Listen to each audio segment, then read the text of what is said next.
새해 첫 주일을 우리가 우리 주님 앞에서 마음을 가다듬으면서 하나님의 은혜를 구하고 우리 마음의 정성을 모아 묶어서 새로운 마음으로 예배할 수 있다는 것은 신자가 누릴 수 있는 가장 큰 복이 아닌가 생각합니다. 저는요, 새해가 오면 이런 생각을 해요. 나는 지금 새하얀 도화지 앞에 앉아 있다. 그 하얀 종이 위에 붓을 들고 다시 그림을 그리는 것입니다. 하나님께서 새해라는 이름으로 지난해와 구분되게 선을 쫙 그어주시고 다시 시작할 수 있는 기회를 주신 것은 얼마나 감사한 일인지 모릅니다. 사실 여러분, 우리가 새해 새날이라고 얘기하지만 똑같은 날이에요. 뜨는 해도 똑같아요. 그리고 똑같은 곳에서 똑같은 사람들을 만납니다. 그럼에도 불구하고 새해라는 이름으로 눈금을 그어서 마음을 새롭게 할 수 있는 기회가 있다는 것은 얼마나 감사한지 모릅니다. 만일 여러분 이런 생각을 해보자고요. 우리가 지난주에, 그러니까 지난해에 그림을 그리다가 실수했어요. 잘못했어요. 엉망이 됐어요. 근데 새해라는 이름이 왔는데 그 망가진 그림을 계속해서 이어가지고 완성해야 된다라고 얘기하면 우리는 참을 수가 없을 거예요. 아무리 그려도 좋은 게 안 나와요. 그럼 어떻게 해요? 스스로 자폭해버립니다. 포기해버려요. 왜냐하면 생각해보자고요. 우리가 1년을 돌아보면 잘한 거는 고작 한두 번이에요. 잘못한 것은 헤아릴 수도 없이 많습니다. 과연 내가 이 그림을 완성할 수 있을 것인가? 분명히 완성한다고 할지라도 첫 부분부터 잘못 그렸기 때문에 이건 완전히 졸작이 나올 텐데 계속 해야 되는 것인가? 이 두려움과 회의가 찾아옵니다. 그런데 새해가 우리에게 주어진 하얀 새 도화지라면, 이 새하얀 종이에 다시 그림을 그릴 수 있다면 이야기가 달라집니다. 새 시작, 새로운 출발이 바로 새해라는 이름으로 우리에게 주신 하나님의 선물인 줄 믿습니다. 오늘의 이야기는 지난주 송년주일 설교와 이어지는 내용입니다. 우리는 지난주에 우리가 서 있는 위치가 신자라면 어디 있는지를 확인해야 된다. 과연 내가 광야에 있는지 가나안에 있는지가 정말 중요하다라는 주제로 이 얘기를 나눴습니다. 여러분 중에 나는 아무리 생각해도 내 힘으로는 천국에 갈 수 없어. 우리 예수님이 필요해. 예수님이 내 구주고 내 주님이야 라는 믿음이 있다면 그 이유는요, 무조건 나는 가나안 땅에 있는 사람들입니다. 예외가 없습니다. 물론 마음이 왔다 갔다 하는 분들은 있어요. 가나안 땅에 있는 것 같기도 하고 어느 나라 보면 분명히 광야인데 마음으로, 생각으로, 느낌으로 그럴 수는 있습니다. 하지만 분명한 현실은 여러분은 가나안 땅에 있다는 것입니다. 여러분, 내가 가나안 땅에 있는 사람이 확실하다라는 것이 인지가 돼야 넥스트 스텝으로 갈 수 있어요. 다음 장이 열리는 거예요. 아니면 계속해서 헷갈리는 거예요, 내 아이덴티티가. 이 가나안 땅은요, 광야처럼 기적이 많지 않습니다. 하늘로부터 내려오는 메추라기와 만나가 없습니다. 가나안 땅은 비옥한 땅입니다. 가나안 땅은 이미 우리에게 복받은 땅으로 열려있는 땅입니다. 그런데 우리가 먹고 사는 일은 하나님의 초자연적인 기적이 동원돼서 사는 것이 아닙니다. 내가 뿌린 대로, 내가 씨를 뿌린 만큼 거두며 사는 땅입니다. 이걸 헷갈리면 안 돼요. 가나안 땅은 복의 땅이고 비옥한 땅이지만 가나안 땅에서 여러분들이 반드시 깨달아야 될 상황은, 야, 광야보다 훨씬 풍족한데 그 풍족함이 나를 해피하게 만드는 건 아니구나. 내 행복을 보장하는 건 아니네. 이걸 확인하는 땅입니다. 그렇기 때문에 이곳에서는요, 먹고 사는 문제로 치고받고 매일 그것이 관심이 아니라 내 영적인 성숙을 위해 거기를 바라보고 가야 되는 땅, 가나안 땅입니다. 오늘 본문은요, 호세아서예요. 호세아서는요, 모세의 인도로 이집트, 애굽을 탈출하여 가나안 땅에 들어온 지 약 700년이 지난 후예요. 많게는 750년도 봐요. 이때 이스라엘은요, 사사시대를 지나요. 다윗과 솔로몬의 통일 왕국도 지나갑니다. 그리고 북이스라엘과 남유다 왕국이 두 개로 남과 북이 갈라져 있는 그 시대예요. 그렇다면 가나안 땅은 영적 성숙을 이루어내는 땅인데 그들이 700년이 지나니까 정말 기가 막히게 성숙해졌는가? 여호와 신앙의 중심으로 모두가 꽉 뭉쳐 있는가? 그렇지 않다는 것입니다. 이들은 광야에 막 들어섰을 때와 달라요. 분명히 하나님에 대한 인지가 분명하고 그가 놀라운 기적을 행하는 능력자라는 것도 알아요. 특별히 모세 시대를 지나면서 율법도 주어져서 시가 되고 때가 되고 무슨 절기가 되면 정확하게 내가 하나님을 찾아가서 예배하는 사람들이에요. 근데 영적으로 온전하지 않아요. 그들은 가나안 땅에 바알신을 섬기고 아세라를 섬깁니다. 여러분, 이들이 왜 가나안 땅에 들어왔는데 하나님이 누군지를 뻔히 아는데 바알과 아세라를 섬길까요? 그 신들은 세상의 풍요를 약속하기 때문입니다. 여러분, 지금 이 모습은요, 우리랑 똑같아요. 여기 앉아있는 분들은 야, 하나님을 믿어요. 예수 그리스도가 내 구원자라는 걸 믿어요. 근데 여전히 내 복의 중심은 어디냐면 과연 내가 내 주변에 있는 그 누구보다도 세상적으로 얼마나 내가 높은 곳에 서 있는가가 관심이에요. 얼마나 내가 많은 부를 누리는가. 여러분, 이게 하나님께서 주시는 복으로 알고 있기 때문에 여전히 광야의 사상을 가지고 있기 때문에 내 안에 끊임없는 갈등이 일어나요. 이게 없으면 불행해져요. 반면에 이게 있으면 이걸 누리는 사람들을 보면 항상 뭐라고 그래요? 모든 게 다 잘 풀리고 집도 크고 직업도 좋고 애들도 잘 되고 그러면 세상적인 복의 기준으로 하나님의 사랑을 많이 받았다라고 얘기해요. 그러면 예수를 믿은 지 오래됐는데 여전히 똑같으면 없는 건가요, 하나님이? 이걸 여러분 이 새해에 제대로 정립을 하셔야 됩니다. 이들은 그것이 기준이었어요. 가나안 땅에 왔는데도 내 위치를 확인하지 못하고 여전히 광야였어요. 그래서 세상의 부를 준다고 약속하는 바알과 아세라를 섬깁니다. 이 두 신들은요, 자신을 섬기는 자에게 확실해요. 오로지 그 얘기만 해요. 세상의 부, 풍요를 주겠다. 가나안 사람들은 이런 신앙을 갖고 있어요. 바알은 하늘에서 그 폭풍과 비를 관장하는 시예요. 그래서 하늘에서 비가 내리는 거는 가나안 사람들은 바알 신이 남자여서 남자의 씨앗을 뿌리는 거로 생각했어요. 그게 이 땅에 내려와서 열매, 그 씨앗으로 말미암아 바알 그 남자의 씨앗으로 열매 맺는 것이 곡식이라고 생각했어요. 근데 아세라는 생명과 풍요의 신이에요. 바알의 씨를 받았을 때 땅이 탁 내려오면 그거를 풍요롭게 하고 넉넉하게 하고 많은 곡식을 거두도록 주관하는 신 아세라예요. 그러니까 둘이 꿍꿍짝짝 잘 맞아요. 반면에 이스라엘의 하나님은 뭐를 약속하는가? 물론 하나님도 이 땅의 것으로 우리를 만족해 해주신다고 약속해요. 여호와께서 내 조상에게 맹세하신 땅 가나안 땅에서 복을 주사 세상의 복도 하나님께서 주시는 복 중에 하나라고 얘기합니다.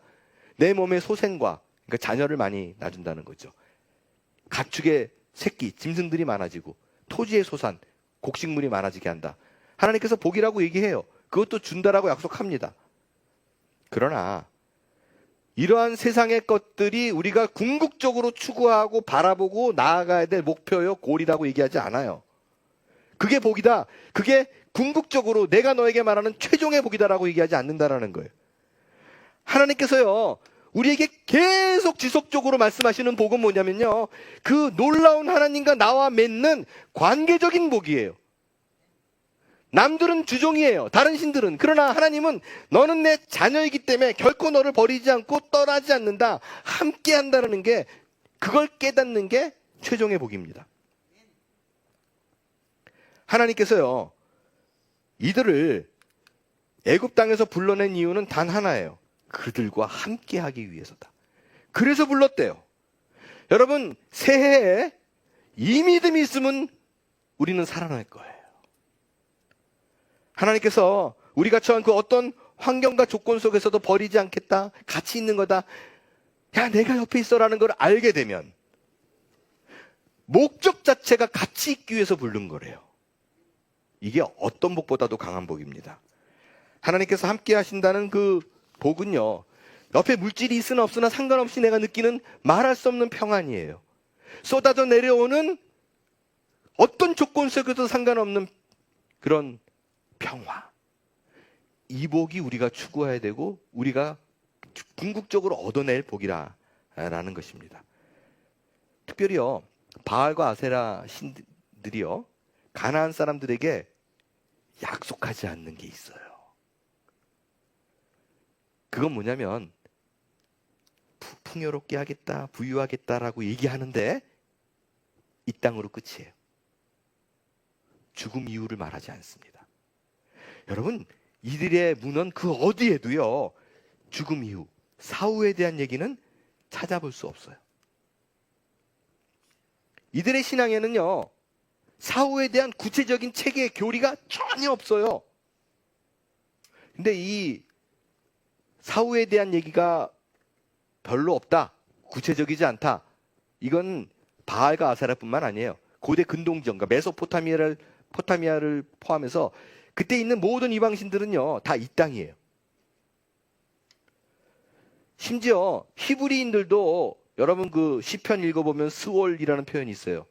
그걸 지옥으로 번역하기도 하는데, 이 히브리인들도 가나안 사람들의 영향을 받아서 그런지 예수님 오셨을 때도 그런 죽음 이후에 대한 생각이 없는 사람이 대부분이었었어요.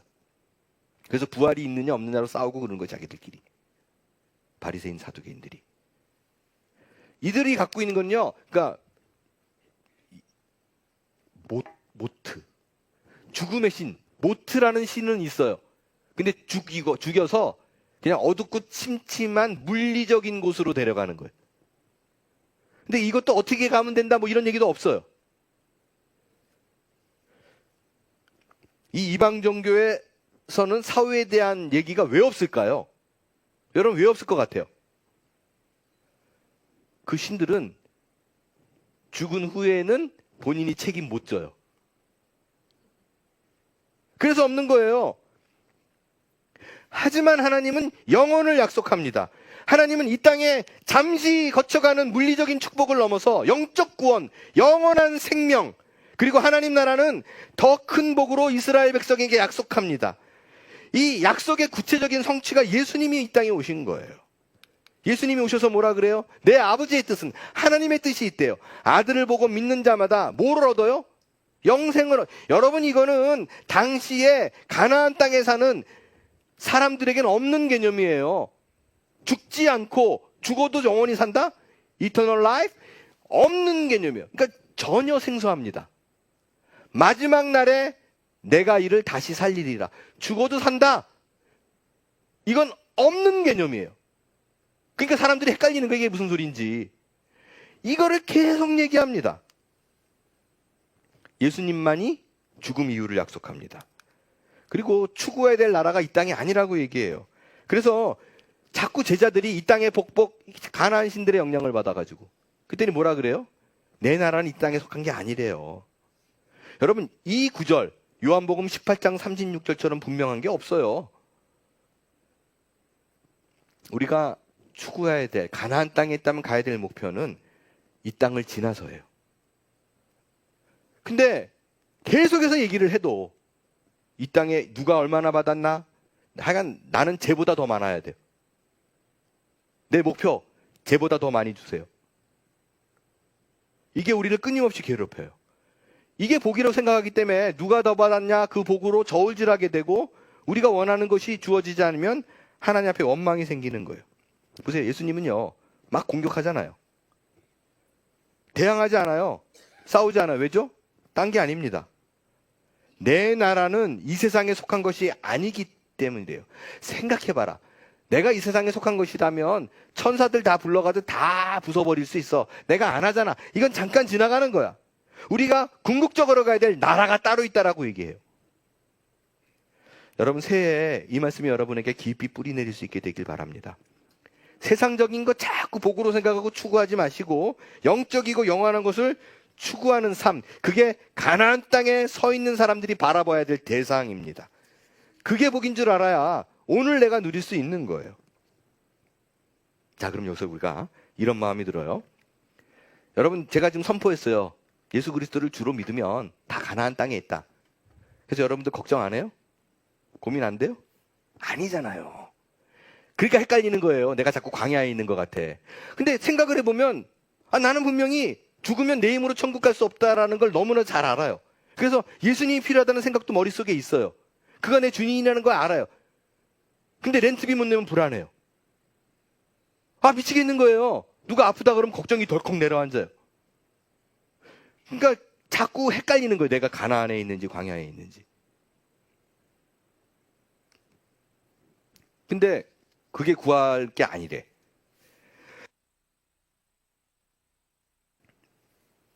그러면 목사님 어떡하라는 얘기예요? 그럼 이 땅의 복 구하지 말아요? 그렇다면 가나안 땅에 사는 사람들은, 그 성도들은 어떤 기도를 해야 될까? 여러분, 가나안 땅에 살면 도대체 어떤 기도를 하라는 거야? 라는 생각 자체가 기도에 대한 오해 때문에 발생하는 문제예요. 여러분, 우리의 기도는 주술이 아니에요. 주문이 아닙니다. 그러니까 기도를 통해서 내게 오는 불행과 재해를 막고, 그래서 달달달 외우고, 이게 아니라고요. 이 개념만 알아도 성공이에요. 여러분, 그 샤머니즘, 우리가 조상 때부터 섬겨왔던 샤머니즘의 대표적인 주문이 뭐예요? 수리 마수리 수수리 수리, 이거 아니에요. 그 다음에 이제 수리 마수리 수수리 수리 마수리 수수리 수리, 우리 아이들에게 건강 주시, 이거잖아요. 리듬 맞춰서. 근데 여러분, 수리 마수리가 무슨 뜻이에요? 몰라요. 야, 아이러니에요. 그래서 제가 이번에 설교 준비하면서 무지하게 뒤졌어요. 수리 마수리. 모든 학자들이 몰라요. 야, 이것처럼 아이러니인 게 어디 있어요? 수리 마수리를 해야지 내가 복을 받는다고 생각하는데 그게 무슨 뜻인지 몰라요. 근데 여러분들이 영락없이 그러고 있어요. 이걸 외워야 신이 나를 도와준다고 생각해요. 그러니까 우리의 기도가 이런 샤머니즘의 영향을 받아서 주문적인, 주술적인 요소가 너무 많아요. 난 안 그래요. 한번 볼까요?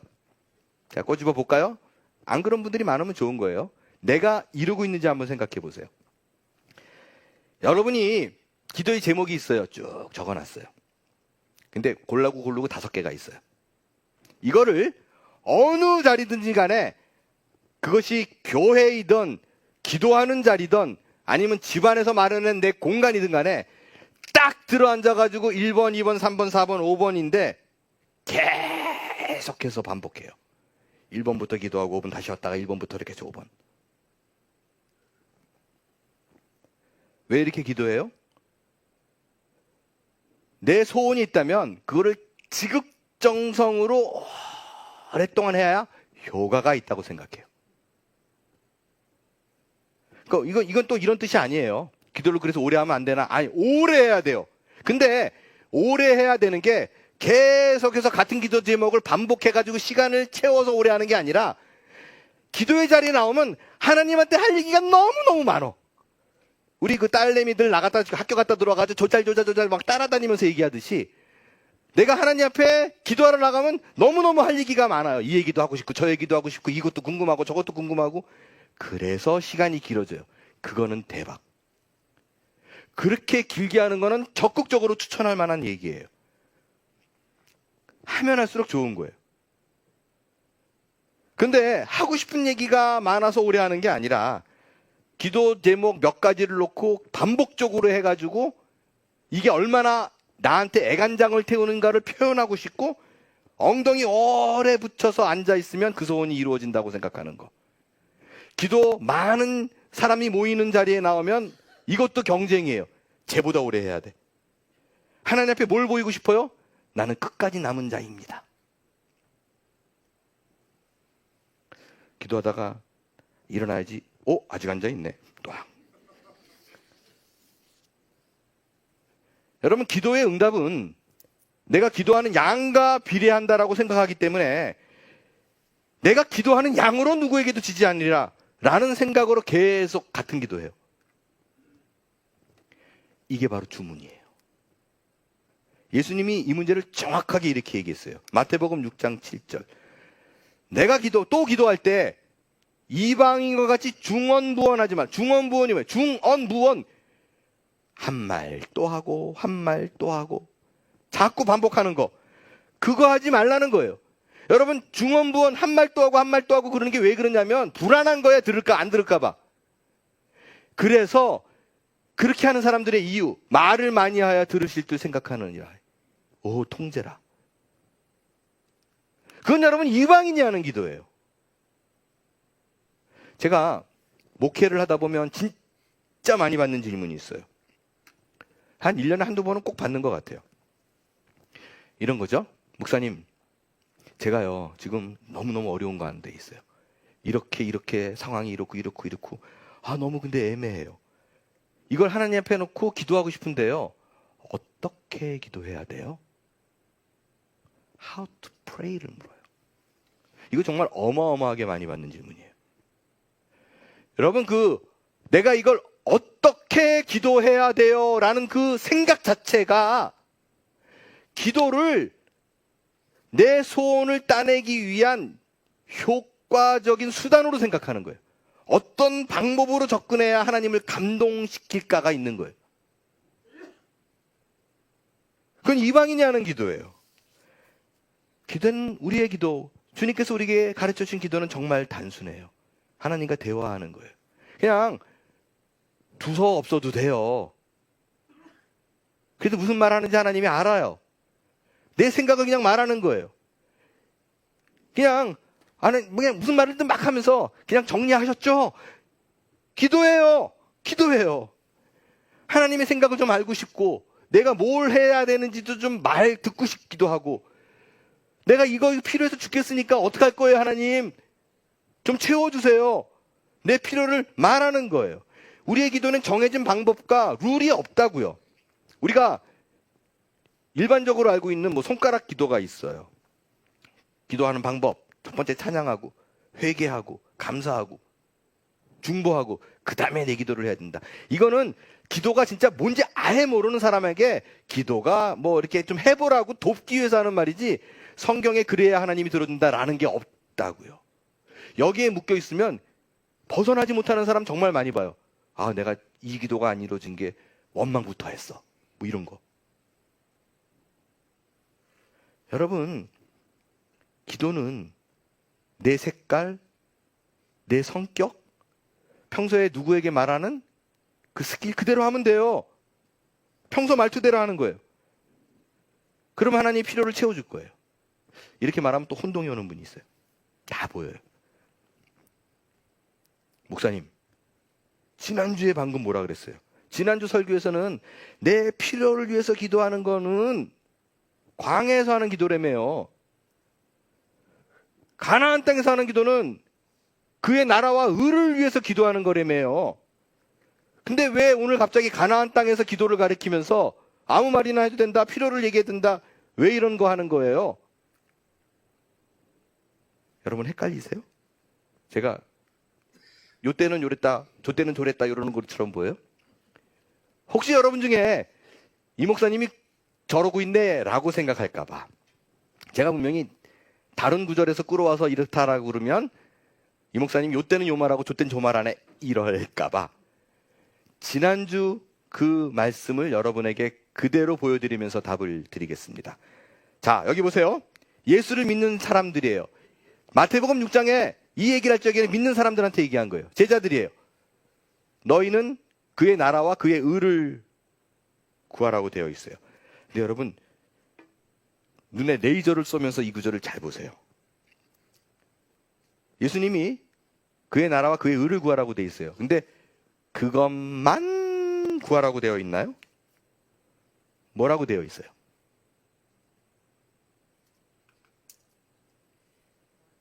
먼저 그의 나라와 그의 의를 구하라고 얘기합니다. 여러분, 우리에게 기도를 가르쳐 주시면서요, 오직 그의 나라와 그의 의를 구하라 라고 얘기하지 않으셨다는 사실을 주목해 보십시오. 먼저 구하라 라는 얘기는, 먼저 하나님의 나라와 그의 의를 구하라는 얘기는 순서적인 부분이 아니에요. 뭘 얘기해요?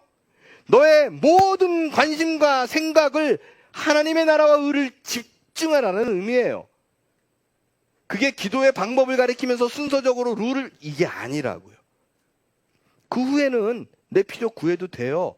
오히려 구하라고 하세요. 이게 6장이죠.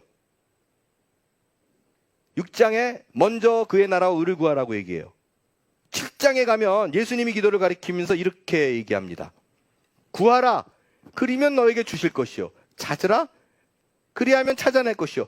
문을 두드리라, 그러면 너에게 열릴 것이니 구하는 이마다 받을 것이요, 찾는 이가 찾아낼 것이요, 두드리는 이에게 열릴 것이라. 예수를 믿고 구주로 믿는 사람에게도 내 필요를 구하라 라는 거예요. 그러니까 다시 말씀드리지만 방법적인 차원이 아니에요. 왜 가나안 땅에서도 우리의 필요를 하나님께 계속적으로 구하는 것이 중요한가? 여러분, 내가 내 문제를 위해서 하나님 앞에 기도할 때 그것을 들어주시면 어떤 일이 벌어지냐면요, 내 기도를 들어주시네. 민족적으로 사랑하는 것이 아니라 나를 개인적으로 사랑하네.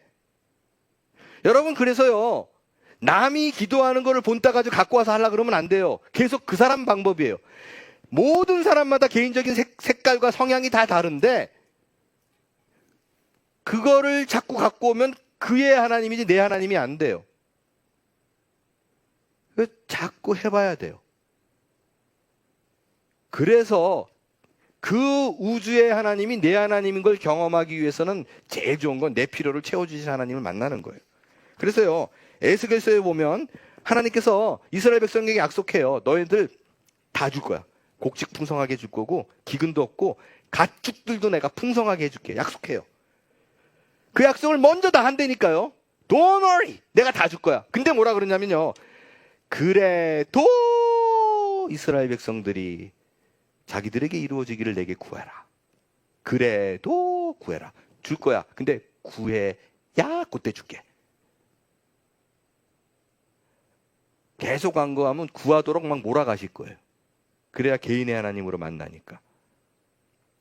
그럼 이제 구체적인 예를 마지막으로 좀 볼게요. 과연 하나님을 정말 친밀하게 느끼고, 이 사람들 기도하는 거 보면 진짜 하나님을 아버지로 보네. 그 신앙의 성경의 위인들은 어떻게 기도했는가? 대표적으로 다윗을 볼게요. 다윗의 기도를 살펴보는 게 굉장히 의미가 있는 게요, 다윗은 우리가 생각하는 부와 명예, 권력을 다지고 있는 사람이에요. 근데 다윗의 삶을 보면 끊임없이 괴로워해요. 성경의 위인 중에 그처럼 괴로워한 사람이 있을까 싶을 만큼 힘들어해요. 그러니까 다윗은 하나님이 세운 사람이지만 이 땅의 것으로는 결코 만족할 수 없음을 잘 보여주는 대표적인 모델이기도 합니다. 그래서 세상 것 구하지 말라는 거예요. 그걸 목적으로 두고 가지 말라는 거예요. 구해도 좋지만. 그가 이 기도를 할 때 사방에서 막 그냥 왕권에 대한 압박을 받았어요. 하나님 앞에 기도해요. 근데 이 기도를 들어보면, 야, 진짜 기도가 뭔가를 너무나 잘 보여주고 있어요. 우리가 다윗이 된 심정으로, 여러분이 지금 어려운 문제를 안고 있는데 하나님 앞에 구한다는 심정으로 다윗이 한 그 기도를 똑같이 여러분이 한번 같이 읽겠습니다. 시작. 내 의의 하나님이여, 내가 부를 때 응답하소서. 곤란 중에 나를 너그럽게 하셨사오니 내게 은혜를 베푸사 나의 기도를 들으소서. 완전 깡패 아닌가요? 땡깡도 이런 땡깡이 없어요. 하나님께 다그쳐요. 뭐라고 그래요? 내가 부르면 대답 좀 하세요. 이거잖아요. 아, 왜 말을 안 하는 거예요, 도대체? 완전히 그거예요. 애들 그 타겟 같은 데 가가지고 장난감 안 사준다 그러면 누워가지고 뭐 이러듯이. 명령이에요. 내게 은혜를 베풀 때 됐잖아요. 내 기도 들어줄 때 됐잖아요. 더 재밌는 건 지금 최악의 상황이라니까요. 그러면 막 그냥 손이 발이 되도록 막 빌면서 막 아부하고 이런 게 전혀 안 보이잖아요. 어떻게 이렇게 기도할 수 있을까? 나와 하나님의 관계를 명확히 인지한 사람은 이렇게 기도할 수 있어요. 하나님이 아버지라는 걸 믿는 그 관계 속에 있는 사람은 이 기도를 할 수 있어요. 다른 신은 주종이에요. 말 안 들으면 쳐 죽여요. 아니에요. 이걸 이해한 사람은 기도할 때 어떻게 기도할까 고민 안 해요. 그냥 생긴 대로 하는 거예요. 남의 기도 흉내내지 마세요. 그 하나님이 아니라 내 하나님을 경험해야 돼요. 마지막으로 예를 하나 드릴게요. 제 둘째 아들 벤자민이 11학년 막 시작했을 때 아마 그 무렵이었을 걸로 기억해요.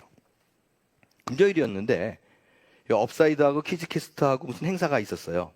그래서 굉장히 많은 사람들로서 밥도 먹고 뭐 그런 행사였는데 저와 아내도 참석하기 위해서 준비를 다 하고 나가기 직전에 제가 무슨 얘기 하다가 벤자민에게 그런 얘기 했어요. 너 열심히 공부해야 돼. 좋은 학교에는 스칼라십을 많이 줘. 그래서 좋은 학교 가서 스칼라십 많이 받으려면 공부 열심히 해. 그러면서 뭐라고 얘기했냐면 솔직하게 얘기했어요. 왜 내가 이 얘기하냐면 아빠는 네 대학 등록금 못 내줘. 그럴 형편이 안 돼. 그래서 네가 좋은 대학에 가서 스칼라십을 많이 받지 않으면 대학 등록금 네가 내야 돼. 그게 무슨 말이냐요. 들어가서 10년, 20년 론 해가지고 그거 계속 갚으면서 네가 해야 되는 거야. 라고 얘기를 해줬어요. 아무 말도 안 하더라고요. 여러분들이 사실 이 얘기는요. 미국 가정의 보편적인 얘기잖아요. 제가 뭐 그런 게 아니라 미국에서는 대학교 자기 힘으로 가가지고 그 다음부터는 돈 갚고 이런 게 흔해요. 근데 얘는 처음 들은 거예요. 그래서 내가 내야 돼? 이게 충격을 받은 것 같아요. 그 후로 아무 말을 안 해요. 차에 타고 오는 동안 아무 말을 안 해요. 고개 숙이고 음악만 들어요. 차에서 내렸어요. 사라졌어요. 물론 납치당했다고 생각 안 했어요. 그러니까 어디로 간 거예요. 제가 이제 교인들이랑 얘기하고 있는데 아내가 오더니 벤자민이 전화를 안 받는데 어디 있는지. 지금 행사는 여기 막 진행되고 있는데. 그러니까 이게 분명히 반항심으로 돈을 나보고 내라고 이러고 이제 씩씩거리고 있는 게 분명해요. 저도 전화 걸었는데 안 받더라고요. 꽤 여러 곳을 뒤지다가 연결이 돼가지고 너 지금 빨리 행사 들어와 라고 말했더니 한참을 지나서 짱구로 나타났는데 눈이 이렇게 퉁퉁퉁 부었어요. 어디서 얼마나 울었는지 이렇게 울고 등장했어요. 나중에 알고 보니까요. 교회 안 보이는 구석 한 군데에 들어가가지고 캘리포니아에 있는 형에게 전화를 걸었어요. 그리고 형한테 세상에 아빠가 돈도 없는 나한테 대학 등록금을 내라고 그랬다고. 어쩌면 아빠가 돼가지고 세상에 이렇게 험한 말을 할 수가 있느냐고. 대학 등록금도 못 내줄 바에야 나를 왜 낳았냐고. 이러고 울더래요. 이 얘기를 듣고 이걸 내가 어이가 없어가지고 웃어야 될지 울어야 될지 혼내야 될지 타일러야 될지. 근데 여러분 가만 생각해 보면요. 벤자민이 이러는 건 내 아들이니까 할 수 있는 거예요. 이렇게 할 수 있는 건 아빠한테 서운한 건 분명해요. 저 사람은 내 아빠다. 이러니까 할 수 있는 거예요. 이러니까 떳떳한 거예요. 왜 나를 낳았냐? 등록금도 안 줄 바야. 이런 말도 안 되는 허무맹랑한 얘기를 한다는 것 자체가 나와 자기의 관계를 분명히 알고 있는 거예요. 그래도 자기를 안 버릴 걸 알아요. 그러니까 하는 거예요. 우리 옆집에 인도 사람이 있는데 지금 뭐 오랫동안 같이 살았다고 그 아들이 나보고 등록금 대달라 그러면 제가 이렇게 반응하겠어요? 정신 나갔다고 생각하지? 다시는 안 볼 거 아니에요. 벤자민이 이런 억지를 써도 제가 밉지 않고 웃음이 나는 건 내 아들이기 때문입니다. 만일 여러분이 기도하는데 자꾸 이런 부수적인 것이 자꾸 신경이 쓰여요. 이렇게 하면 내 기도 안 들어주면 어떡하나, 이렇게 하면은 그거 빼놨더니 그것만 또 딱 빼주고 안 주면 어떡하냐, 이게 여러분에게 묶여 있어서 그래요. 하나님과의 관계를 모르는 거예요. 내가 잘못하면 버림받으면 어떡하나, 최악이에요. 저는 여러분에게 이 새해 첫 주일에 진지하게 묻고 싶어요. 여러분에게 있어서 하나님은 아버지입니까? 여러분 자녀예요? 아니면 나는 일꾼이고 종이에요? 진지하게 고민을 좀 해보시기를 바랍니다. 말씀을 정리하겠어요. 이 호세아서는 이스라엘 백성들이 정치적, 종교적, 도덕적으로 부패한 시대에 너무너무 형편없이 망가져 있는데 하나님을 찾지도 않는 그 시대에 호세아를 통해서 하나님의 통탄한 마음을 전하는 책이 호세아서예요. 그 부패하고 타락한 그들에게 하나님이 이렇게 얘기합니다. 에브라임이여, 에브라임이여, 이스라엘을 얘기하는 거예요. 내가 어찌 너를 놓겠느냐. 이스라엘이여, 내가 어찌 너를 버리겠느냐. 내 마음이 내 속에서 돌이켜 나의 긍휼이 온전히 불붙듯 하도다. 이것이 하나님이 우리를 향한 마음입니다. 내 형편과 수고와 노고와 전혀 상관없이 변함없이 나를 사랑하시는 하나님을 기억하시길 바랍니다. 이 사실을 기반으로 두고요, 여러분이 세도하지 받았어요. 거기에 빼곡히 여러분의 기도 제목들을 써내려 가세요. 그 많은 기도를 통해서 여러분이 하나님의 자녀라는 사실을 확인받을 수 있게 될 것이고, 이전의 어떤 감격과 기쁨으로 올 한 해가 가득 채워지게 될 줄로 믿습니다. 일어나 찬양하겠어요.